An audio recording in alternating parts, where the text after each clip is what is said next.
It is 10 to 4 in the morning and this is it. I'm off to Nunavut. This is my bedroom all stripped down and taxi's outside blowing his horn as the song goes. So feels a bit weird really. Feels a bit like a step into the total step into the unknown. I feel like I'm going to the moon. So bad no sleep. Let's go to the airport. See you later. You did. Be back soon. Okay. You did. Anytime you want to come back, just let us know. Well, that's good to know. Got your keys, right? Yeah, I think I have. If not, I'll work something out. Leave the window open. Okay. Let's go.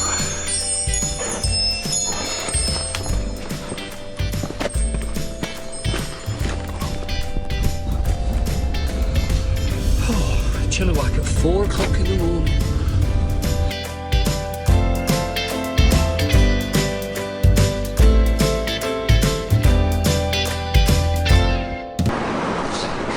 Well, we made it to the airport with my big trolley full of bags. It's the middle of summer. I've got snowshoes. I think I've got everything I need. Okay. So as soon as I walk through those doors, we're into absolute hell of the airport. I'm going to have to try and convince them that they're going to put all these bloody bags on the plane. And at some point, I'm going to need to nod off. Okay, see you soon. So first thing I've got wrong is I can't put snowshoes in the snowshoe thing in my rucksack because it'll wreck all the gear. So I've got to try and squeeze my bloody snowshoes into here somehow. So, first problem. You know, I had those snowshoes on. So they said take the snowshoes off your rucksack, off your backpack, and put them into that big hockey bag. So that's what I did. Made the hockey bag overweight by 5 kilos. So Air Canada, God bless them in all their wonderful customer service, charged me $100 for being 5 kilograms overweight. So just got through security. And I got pulled over. Now I thought my black bag would have got pulled over and searched, but it was this one, because out of all the stuff that I packed, I somehow managed to pack a can of Scottish haggis into my carry-on, which kind of set off security. So the security guy was a little bit, didn't quite know what to do with it. I mean, Scottish haggis, what do you do with it?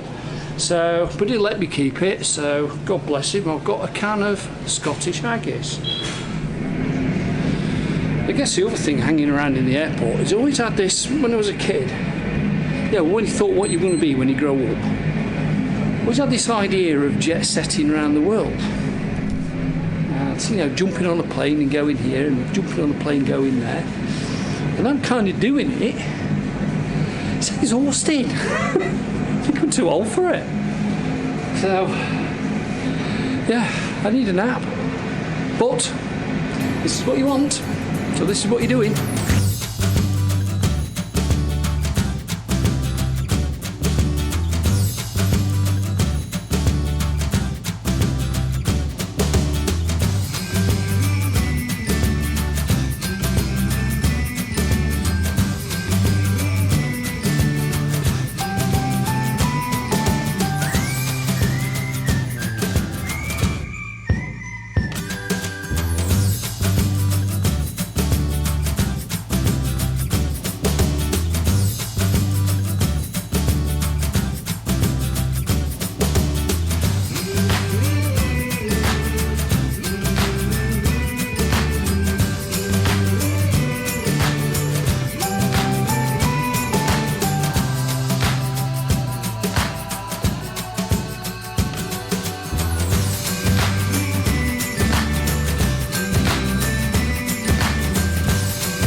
So this is the 4 Points Hotel that I'm here for 2 nights before I get my connecting flight to where I'm going.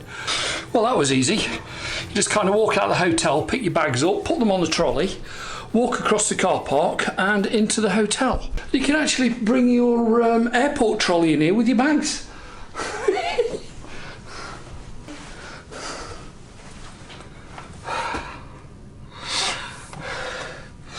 Winnipeg Airport. God, my dad would love this. Okay, welcome to Winnipeg. Nice.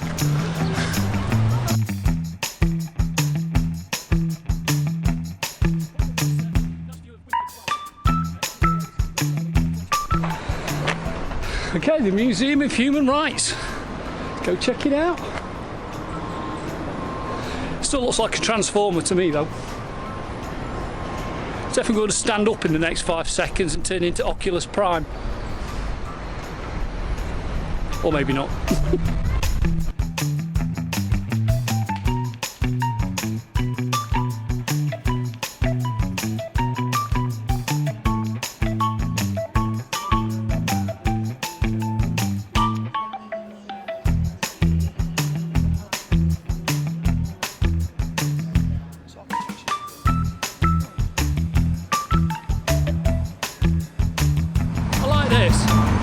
Flags everywhere.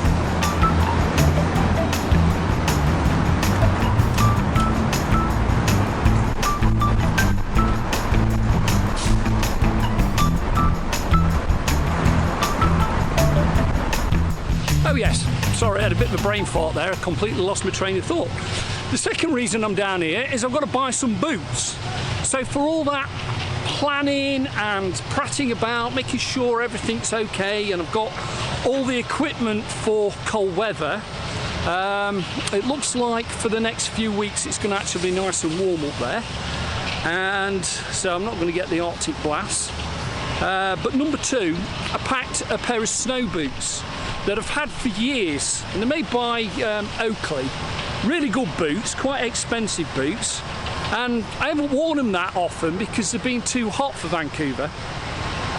So they've sat in my storage for years and years and years, and I've got about 6 or 7 pairs of different boots, and I actually bought some boots in England to bring with me to take up to where I'm going. But I thought, you know what, I'm going to take these Oakleys with me, and so I've packed my Oakley boots, and I wore them on the flight yesterday to Winnipeg, and they are so uncomfortable, so tight, and they used to fit like a glove. So I jumped on the internet last night, and I never knew this, but apparently as you get older, your feet get bigger, and you can go up half a shoe size or half a boot size every 10 years. So I think I've gone up 2 boot sizes in 10 years. Yeah, so I'm down here. Luckily there's a mountain equipment co-op down here. I'm going to get myself some new boots. Oh, this is nice. Lovely park. The other thing you find that I've noticed is like Australia and Canada, and probably a lot of other sort of British Empire type places, there's always a statue to Queen Victoria, and as great as they are, you never see many statues to the other kings and queens that kind of followed her. So I think there's an Edward in there, there's a George in there, there's a Queen now, Elizabeth, in there, there's a Queen Mary, the Queen Mother, but there's no statues to these people. But everywhere you go there's a statue to Victoria. The grand old age of British imperialism, I guess. I always remember back to the time when I was in Australia. There's a lot of these statues, they're like fountains down there. There's fountains everywhere.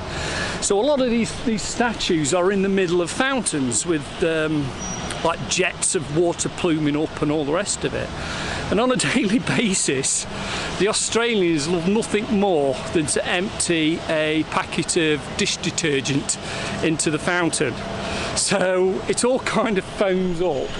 And poor old Victoria, or Albert, or whatever statue it is, it looks like they've basically been in a like a pie fight or be just come back from a foam party.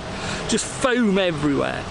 And then they'll put like dye in it so it's all bright pink and stuff. It's hilarious, it's really, really funny. So, yeah, I'm gonna go and have a look round. So this is inside the legislative building. Wow, lovely. What an entrance.